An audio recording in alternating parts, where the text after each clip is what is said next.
Eu não imaginava viver a semana que vivemos em vários aspectos, mas eu vejo que isso, na verdade, valida e certifica aquilo que o Espírito Santo veio a ministrar no meu coração. Obrigado, filha. Eu gostaria de compartilhar contigo, em nome de Jesus, esta mensagem. Eu gostaria que você abrisse na segunda carta de Paulo aos Coríntios. Nós vamos ler o capítulo 11, em alguns versículos. Amém. Graças a Deus.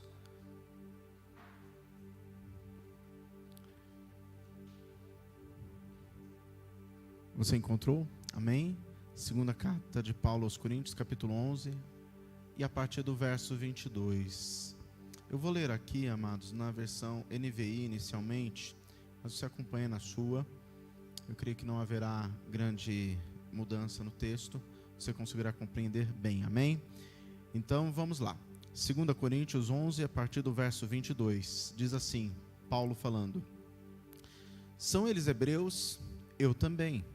São israelitas? Eu também. São descendentes de Abraão? Eu também. São eles servos de Cristo? Estou fora de mim para falar desta forma, eu ainda mais. Trabalhei muito mais, fui encarcerado muitas vezes, fui açoitado mais severamente e exposto à morte repetidas vezes. 5 vezes recebi dos judeus 39 açoites. 3 vezes fui golpeado com varas, 1 vez apedrejado, 3 vezes sofri naufrágio, passei 1 noite e 1 dia exposto à fúria do mar, estive continuamente viajando de uma parte para outra, enfrentei perigos nos rios, perigos de assaltantes, perigos dos meus compatriotas, perigos dos gentios, perigos na cidade, perigos no deserto, perigos no mar, perigos dos falsos irmãos. Trabalhei arduamente, muitas vezes fiquei sem dormir, passei fome e sede, e muitas vezes fiquei em jejum, suportei frio e nudez. Além disso, enfrento diariamente uma pressão interior, a saber, a minha preocupação com todas as igrejas. Quem está fraco, que eu não me sinta fraco? Quem não se escandaliza, que eu não me queime por dentro? Se devo me orgulhar, que seja nas coisas que mostram a minha fraqueza. O Deus e Pai do Senhor Jesus, que é bendito para sempre, sabe que eu não estou mentindo. Em Damasco, o governador nomeado pelo rei Aretas mandou que se vigiasse a cidade para me prender, mas de uma janela na muralha fui baixado numa cesta e escapei das mãos dele. Amém? Até aí, fica com sua Bíblia aberta. Eterno Pai, nós te damos graças. Te louvamos por tudo que aqui aconteceu até agora e clamamos para que o Teu Espírito Santo continue ministrando aos nossos corações, falando conosco, trabalhando nas nossas vidas, e que a Tua palavra venha de encontro àquilo que nós precisamos agora neste momento, não aquilo que nós queremos ouvir, mas o que verdadeiramente precisamos. Fala conosco, assim pedimos em nome de Jesus. E aquele que crê e concorda, diga amém e amém, Jesus. Amém? Você está me ouvindo bem atrás? Amém? Graças a Deus. Amados, o trecho que nós lemos aqui, deste capítulo 11, da segunda carta de Paulo aos Coríntios, retrata um momento em que Paulo se preocupava com a jovem igreja, que era alvo de falsos apóstolos, falsos ensinos surgiam e de certa forma assolavam cristãos que não eram tão firmes, pessoas que vinham ali de uma mistura de crença da cultura grega, misturado com o judaísmo e com as influências dos outros povos. E quando ali aqueles que estavam se achegando a Cristo, muitas vezes eram ali de certa forma persuadidos ou até mesmo assediados, isso trazia uma grande preocupação a Paulo e aos obreiros da igreja naquele tempo. E aqui Paulo, querendo, na verdade, falar um pouquinho da sua história, ele fala a respeito do seu próprio testemunho. O testemunho da vida de Paulo praticamente é um selo de autenticidade da sua vida ministerial. Praticamente só a sua vida já valida toda a sua pregação, pois ele traz, na verdade, relatos das suas próprias experiências, de tudo aquilo que ele viveu e fez pelo Evangelho, desde a sua conversão, quando ele encontra Jesus naquela estrada em Damasco. Então, querido, Paulo, na verdade, ele demonstra no seu testemunho uma palavra que hoje está muito na moda: resiliência. Amém? E é sobre este tema que eu queria falar com você, sobre resiliência. Amém? E Paulo, ele praticamente é um exemplo nesse aspecto. Nós poderíamos pegar vários outros personagens. Poderíamos falar de Jó, poderíamos falar de Ezequiel, poderíamos falar de Daniel. Mas Paulo, ele retrata o momento da igreja que estava se formando, da igreja chamada igreja primitiva, que estava começando os seus passos em direção a tudo aquilo que a igreja veio a viver na sua história. E mesmo naquele curto tempo, a igreja já tinha sido provada de diversas formas. Muitos ali que vieram a viver para Cristo já tinham perdido a sua vida em nome do Evangelho, para que o Evangelho continuasse a ser pregado. E não diferente, querido, até hoje, vidas são entregues à morte, a prisões, a assolações, para que o Evangelho continue a ser pregado. É que o Brasil, nós temos uma certa liberdade, a qual nós não percebemos, às vezes, algumas perseguições em algumas situações, mas elas existem. E tratando um pouquinho da nossa realidade, nós temos que entender que, como cristãos, nós também temos que ser resilientes. Amém? A resiliência, ela tem que ser uma marca na vida daquele que é um cristão autêntico. Amém, amados? O que é resiliência? A definição direta é a reação positiva em face a adversidades, ou seja, superação, recuperação, resistência, força, e há um termo que significa mais, mas que eu não gosto muito, que fala invulnerabilidade, que eu acho que nós não somos, né? Pelo contrário, todos nós temos, e é importante que sejamos conscientes disso, de sermos vulneráveis ao Senhor e às fraquezas, e entendemos os nossos limites, amém? Mas resiliência significa isso. Mas aonde começa o termo resiliência que está na moda hoje? Na verdade, é o termo empregado na física, quando certos materiais eram expostos a algum tipo de prova, algum tipo de teste, em que eles eram ali colocados em uma grande prova, e eles ali conseguiam acumular energia, sem se deformar, sem se quebrar, sem haver uma ruptura.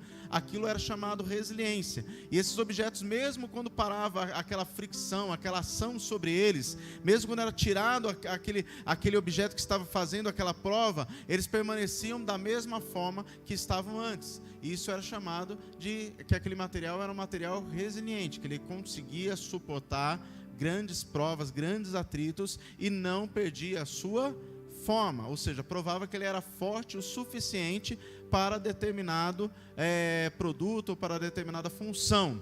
Então o resiliente, ele vem desta raiz, querido, amém, amados? E o cristão verdadeiro, ele é resiliente, porque ele consegue, na verdade, viver as provas, as adversidades da vida, sem perder a sua fé. Assim deve ser, amém, amados? Isso diz muito respeito a todos nós. E falando a respeito da vida de Paulo, nós podemos aqui nesse texto que nós lemos, demonstrar um pouquinho da resiliência de Paulo, da resistência que ele teve em virtude de várias situações. Eu marquei aqui, amados, de cara, 22 situações que ele fala aqui, que eu não suportaria. E ele fala só nesse texto. Ele diz primeiro, trabalhei muito mais. A gente tem trabalhado, mas eu creio que a gente não trabalhou como Paulo. As viagens a pé, em meio a tantos perigos, hoje nós pegamos o carro, dependendo da distância, a gente pega o avião, né? E vai com todo o conforto, uma facilidade. Ele fala que ele trabalhou muito. Ele fala que ele foi encarcerado mais vezes. Muitas vezes ele foi preso por pregar o Evangelho. Ele foi açoitado mais severamente. Então, quando os algozes pegavam a Paulo, eles batiam mais forte que os outros pela raiva, talvez pela imposição dos seus senhores. Ele diz que ele foi exposto à morte repetidas vezes. Ele diz aqui, querido, que 5 vezes ele recebeu 39 açoites. Né? Ou seja, aquele açoite que era aquele chicote com 3 tiras de couro, que tinha ali pedacinhos de ossos e pontas de chumbo, que quando batia grudava na pele, e o cara, para poder trazer, ele tinha que puxar, e aquilo rasgava a pele. Ele tomou 3 vezes 39 chibatadas. Eu acho que eu não aguentaria uma, né? Não sei você, né? Ele aguentou 3 vezes ali. Ele fala aqui, querido, que 3 vezes ele foi golpeado com varas, 1 vez ele foi apedrejado, e lá ele foi lançado para fora da cidade como morto. Depois disso ele levantou, tirou a poeira e voltou para dentro da cidade para pregar o Evangelho.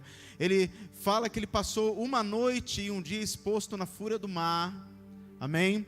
Ele coloca aqui, querido, que ele não parava de viajar para lá e para cá, toda a sua vida foi viajando, pregando o evangelho. Ele fala que ele enfrentou perigos nos rios, perigos dos assaltantes, que toda aquela estrada era mato, eram lugares desertos, haviam salteadores, haviam assaltantes. Ele fala dos perigos com os seus próprios compatriotas, os próprios judeus, que muitas vezes tinham planos para tentar matá-lo, para acabar com a situação, porque ele era aquele que ia primeiramente pegar os ditos membros da seita do Nazareno. De repente ele se converte e ele vira um membro, né?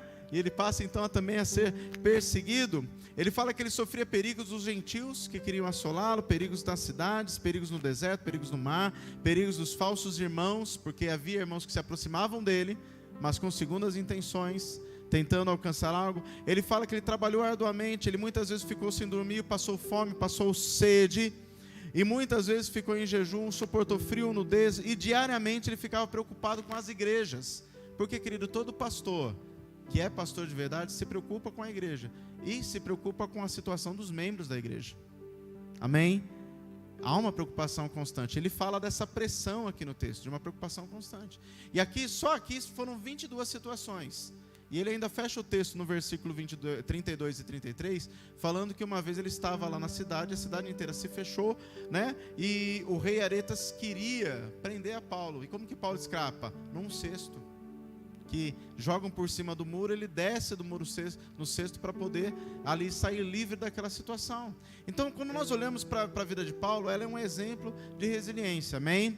Então, sobre isso, querido, que eu queria falar com você, porque a resiliência, ela nos prepara para algumas coisas na vida, e às vezes a gente não percebe, mas se você não estiver percebendo, eu quero te lembrar nessa noite com o exemplo da vida de Paulo. O primeiro ponto é que a resiliência preparou Paulo para encorajar a outros. Nós vemos Paulo como um camarada que conseguiu, nas suas experiências, tirar lições que o capacitou a motivar outras pessoas a continuar firmes na caminhada. Na mesma carta de Paulo aos Coríntios, 2 Coríntios, mas no capítulo 1, se você quiser voltar ou se não anote, no versículos 5 e 6, Paulo declarou assim: pois assim como os sofrimentos de Cristo transbordam sobre nós, também por meio de Cristo transborda a nossa consolação. Aí ele diz: se somos atribulados, é para a consolação e salvação de vocês. Se somos consolados, é para a consolação de vocês. Aí ele diz: a qual lhes dá paciência para suportarem os mesmos sofrimentos que nós estamos padecendo. Então ele consolava os outros que estavam iniciando o processo, a entender que esse processo era importante, porque era um processo de lapidação, era um processo de construção. É como se ele estivesse falando assim: ó, querido, fica firme, eu já passei por isso, eu já caminhei nessa estrada que você está começando a caminhar, continua firme, que você vai conseguir suportar, você vai chegar lá.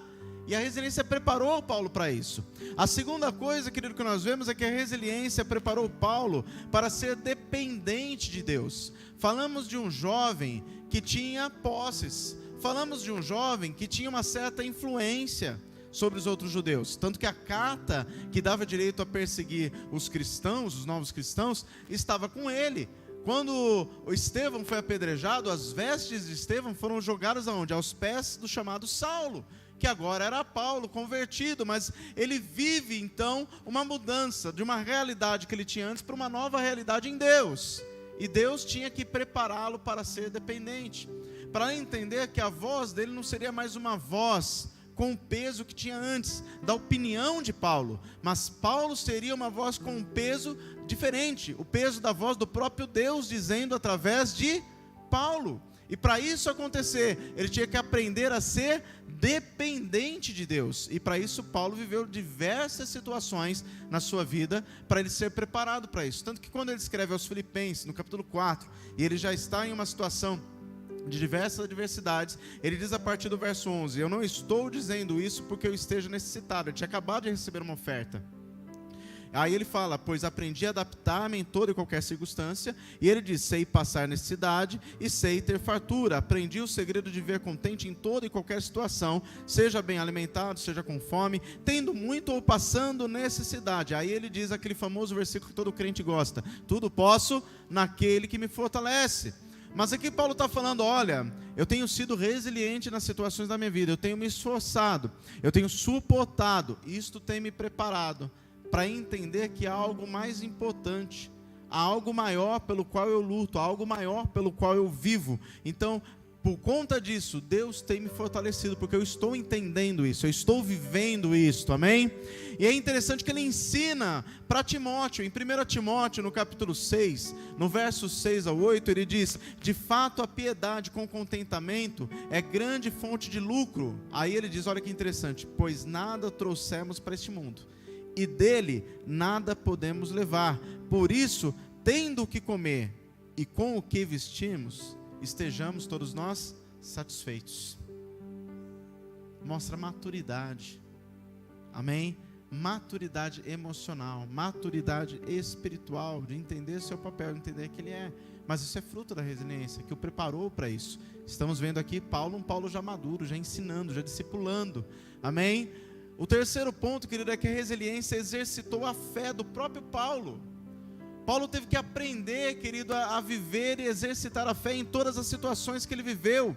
E a postura de fé é retratada na pregação do próprio Paulo, com respaldo nas suas experiências.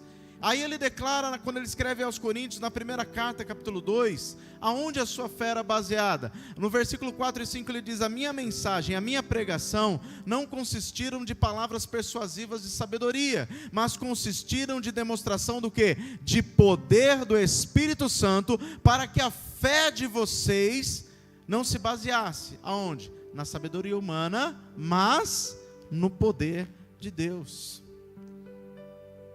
É como se Paulo estivesse dizendo: olha, eu já passei por essa etapa, eu já entendi que a sabedoria humana ela é boa, mas ela é limitada. Há um poder que às vezes é inexplicável para a sabedoria humana. Há um poder que às vezes o raciocínio humano, o raciocínio lógico não vai conseguir explicar, mas a minha pregação é baseada nisso, e a minha fé é baseada nisso, e a fé que vocês devem desenvolver, devem ser da mesma forma, deve ser baseada neste poder, deve ser baseada no Senhor, deve ser baseada nesse poder sobrenatural, não na sabedoria humana, porque a sabedoria humana ela pode falhar, mas o poder de Deus, o Senhor, Ele não falha, amém? Então, querido, nós podemos dizer de maneira muito clara, que há 3 marcas irrefutáveis de resiliência na vida de todo cristão. 1 Coríntios 13 e o verso de número 13. Quando Paulo fala a respeito do amor, ele diz que assim permanecem agora estas 3 coisas: a fé, a esperança e o amor, amém? Essas 3 marcas aqui, elas são presentes na vida de todo cristão, são marcas de resiliência. A fé nos leva a seguir em frente, a esperança não nos deixa parar, e o amor, querido, lança fora o medo, amém? Isso nos faz prosseguir, nos faz seguir em frente. E o próprio Paulo nos ensina a respeito do resultado da resiliência. Amém? E esse resultado é muito importante. Eu gostaria que você abrisse comigo na segunda carta de Paulo, no capítulo 4. Segunda carta de Paulo aos Coríntios, capítulo 4.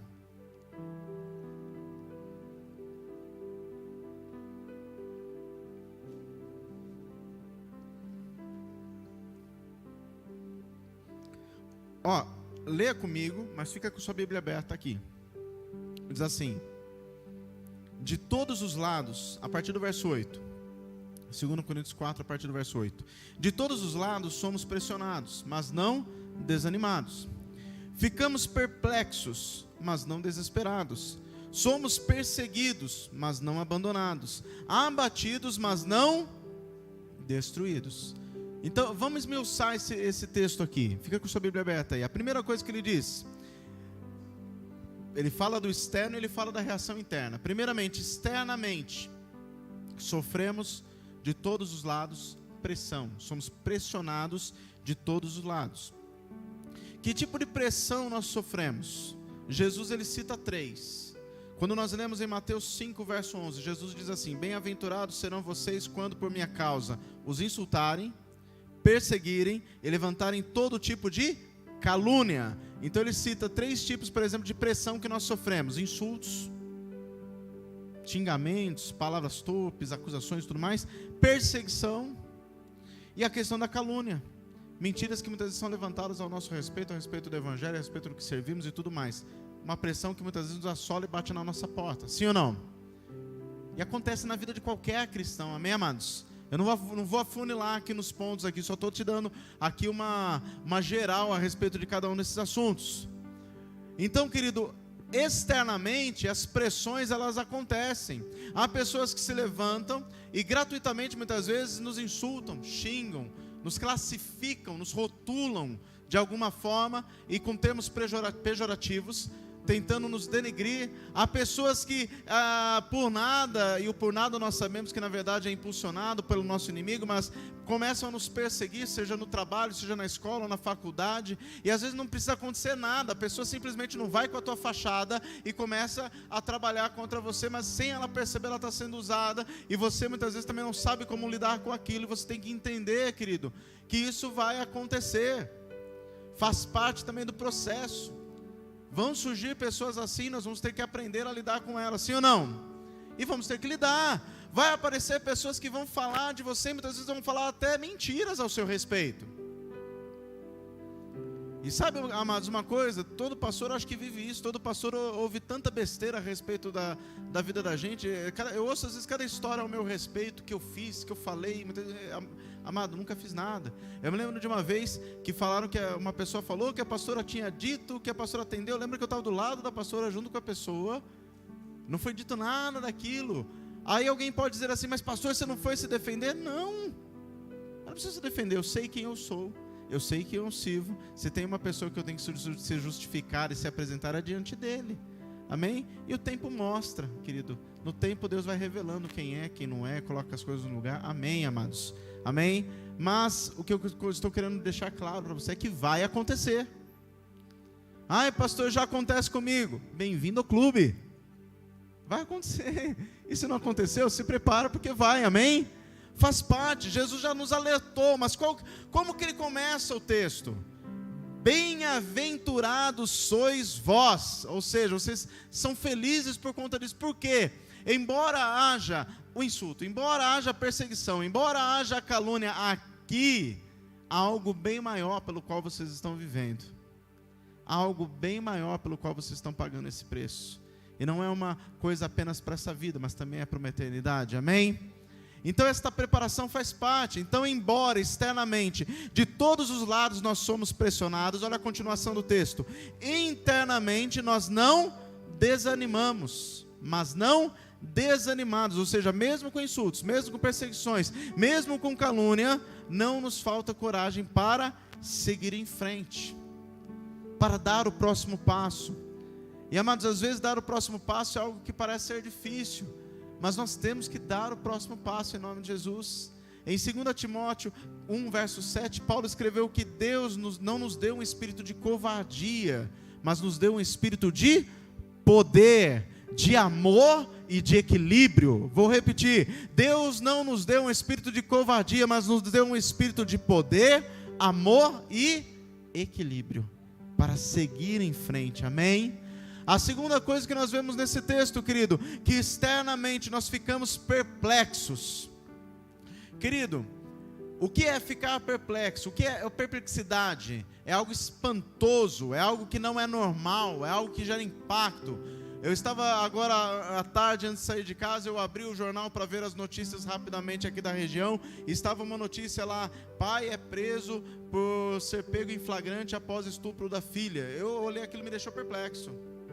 Falei, isso não é normal, que situação é essa, que mundo nós estamos vivendo, como que pode? Então, amados, aquilo que está aqui fora pode causar perplexidade na vida de qualquer um. As situações que nós temos visto, conversava hoje com o Vinícius, na hora que nós estávamos indo embora da escola dominical, o Vinícius estava falando, pastor, onde a gente já pensou que não poderíamos confiar em pessoas da área da saúde, quantos casos nós vimos de pessoas que fingiam que estavam aplicando a vacina, e não estavam aplicando, estavam enganando os velhinhos que estavam ali na fila. Isso nos deixa perplexos. É tudo externo. Há coisas boas também que causam perplexidade. Por exemplo, quando Lázaro ressuscitou, como que você acha que aquelas pessoas ficaram? Perplexas, né? Porque aquele homem estava morto há 4 dias. Então a perplexidade, ela acontece na vida, amém? Mas é interessante, querido, que diante das perplexidades nós não podemos parar. Então, mesmo que externamente nós ficamos perplexos, internamente o texto diz o quê? Não ficamos desesperados. O que é desesperado? É uma pessoa sem esperança. Pelo contrário, querido, o nosso coração se enche de esperança, que Deus vai agir, que Deus vai mudar a situação, que Deus vai mudar o quadro. E, querido, esperança é algo que nós temos que ter até mesmo contra a esperança natural. Romanos 4, verso 18, Paulo escreveu que Abraão teve fé e esperança, mesmo quando não havia motivo para ter esperança. Olha que interessante o texto, né? Abraão teve fé e esperança, mesmo quando não havia motivo para ter esperança. Por isso ele se tornou pai de muitas nações. Como dizem as Escrituras, os seus descendentes serão muitos. E nós vemos o resultado da fé de Abraão. Aqui tem pessoas que são resultado da fé de Abraão. Mesmo quando não havia motivo, ele permaneceu firme, tendo esperança. Amém? A terceira coisa que ele diz aqui, que externamente nós somos perseguidos. E Paulo já avisou a Timóteo, lá em 2 Timóteo 3, verso 12, todos os que querem viver a vida cristã unidos com Cristo Jesus, estes serão perseguidos. Faz parte do pacote. Está igual aquela TV a cabo que você compra lá, que tem 150 canais e você assiste só 2, né? 148 faz parte do pacote, você nunca vai nem passar por eles, mas eles estão lá. A perseguição faz parte do pacote da vida cristã, Mas lembra do que Jesus falou? Nós somos bem-aventurados por conta disso, amém, amados? Onde nós somos perseguidos? Eu classifiquei algumas coisas aqui bem rapidinho. Nós somos perseguidos na nossa maneira de vestir. Se veste saia é porque veste saia. Se veste calça comprida é porque veste calça comprida. Se veste camisa é porque veste camisa. Se veste camiseta é porque veste camiseta. Se veste camiseta de herói é porque veste camiseta de herói. Se usa bermuda é porque usa bermuda. Se usa saia é porque usa saia. Você já percebeu que parece que a gente não agrada a ninguém? E é verdade. Nós somos perseguidos, querido, pela nossa maneira de falar. Se você tem um jeito de falar mais erudito, né? E ora, Senhor, nós enaltecemos a sua gloriosa presença, declaramos a sua irrefutável graça em nosso meio. Nossa, mas por que orar desse jeito? O irmão metido está querendo aparecer. Mas se o irmão fala, Senhor, é claro que nós cremos na sua presença. Nossa, mas fala errado. A gente nunca está contente. E sem perceber, nós mesmos perseguimos os nossos. Sim ou não? Querido, nós somos muitas vezes perseguidos pela opção de ficar calado. Se você está numa situação e você fica calado porque você acha que é melhor se calar, e a Bíblia diz que até o tolo, quando se cala, é tido por sábio. Você fica quieto, você não vai falar nada. Você não tem opinião, você não é crente. É assim ou não é? Ou acontece só comigo? Nós somos perseguidos, querido, até pelo compromisso de congregar. Mas por que você vai para a igreja de novo? Mas outra vez tem que ir na igreja? Aí você abre a Bíblia com toda a calma em Hebreus 10, 25 e fala assim, irmãos, exortai-vos uns aos outros a congregar. Amém? Querido, nós somos perseguidos, querido, pelo compromisso de ser dizimista. Lá vai você dar dinheiro para pastor. Sim ou não? Amados, somos perseguidos por tudo, querido. Somos perseguidos pelos nossos princípios, pelos nossos valores, pela nossa honestidade. Você namora, mas aí, já deu uma pegada nela? Não, amado, estou esperando o casamento, porque a Bíblia ensina. Mas para com isso, mundo moderno, que é isso, cara, tem tanto lugar aí para fazer, porque você não vai fazer? Aí você é criticado, porque você vai querer manter seus valores. Você está lá na empresa e de repente veio uma caixa a mais, não está na nota fiscal. O colega fala, e aí, vamos repartir para nós? Não, isso não é meu, não. Eu aprendi que eu não posso pegar. Mas que é isso, não sei o que, deixa de ser trouxa, está chegando aqui na sua mão. É uma perseguição por conta de princípios e valores. Quem está me entendendo, diga amém. Querido, nós somos perseguidos em todo o tempo. E nós temos que entender, se queremos permanecer firmes diante de Deus, temos que manter-nos firmes dentro dos princípios e dentro dos valores. Então, embora externamente nós somos perseguidos, o texto diz o quê? Internamente nós não estamos abandonados. O que é abandono no significado da palavra? É o ato ou efeito de desistir, renunciar ou deixar para trás. Então presta atenção aqui, querido, ouça isso. Primeira coisa, Jesus não desistiu de nós. A Bíblia diz que Ele foi na cruz por nós. Então Ele não nos abandonou, Ele não desistiu de nós. Segundo, Ele não nos renunciou em momento algum. Pelo contrário, Ele abriu mão da sua glória para estar em nosso meio, nos dar acesso novamente a Deus. Terceiro, querido, Ele não nos deixou para trás. Eu quero que você abra a sua Bíblia comigo no Evangelho de João. Prometo que eu já estou terminando. Coisa de 40 minutos a gente acaba.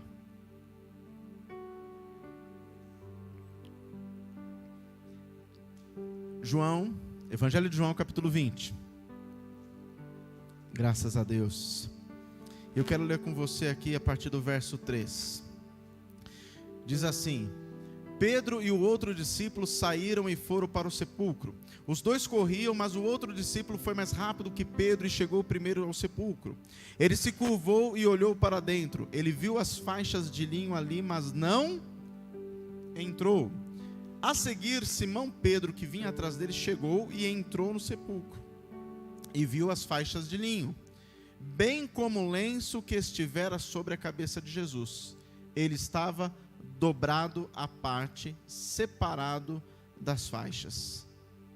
Querido, aqui retrata um costume judeu maravilhoso, que o servo, quando colocava a mesa para o seu senhor, ele saía da visão do seu senhor, e ele ficava no lugar onde ele podia vê-lo.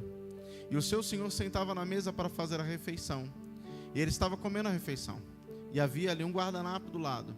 Se o senhor terminasse a refeição, ele amassava o guardanapo e deixava ali na mesa e saía. Aí o servo entendia, ele já terminou, eu vou lá retirar a mesa. Mas quando o seu senhor deixava o guardanapo dobrado, o servo não ia tirar a mesa, porque significava, eu não terminei, eu voltarei. Você está me entendendo? Quando Pedro olha aqueles lençóis dobrados, bonitinho, ele entendeu de maneira muito clara, ele não terminou, ele voltou. Foram 3 dias que ele foi, cumpriu o propósito, mas ele não foi embora, ele voltou. E como Jesus apareceu depois a muitos, ou seja, e como ele diz também a todos nós, Mateus 28:20, eis que estarei convosco todos os dias até a consumação dos séculos. Em João 14 ele disse, eu vou preparar lugar para vocês, mas vai chegar o tempo que eu vou levar vocês também. Amém? E como diz em Apocalipse, querido, que ele vai surgir sobre as nuvens, sobre seu cavalo branco, o seu manto salpicado de sangue, em sua coxa estará escrito Rei dos Reis e Senhor dos Senhores. Ele não nos deixou para trás, amém, amados? Então não estamos abandonados. E mesmo neste momento em que Jesus ainda não veio buscar a igreja, Ele nos deixa o Espírito Santo, o nosso amigo por excelência, consolador, que está aqui intercedendo por nós, amém? Nos ajudando, nos auxiliando. A terceira coisa que ele diz, externamente podemos estar abatidos. Estar abatido é estar cansado, é estar aparentemente sem forças.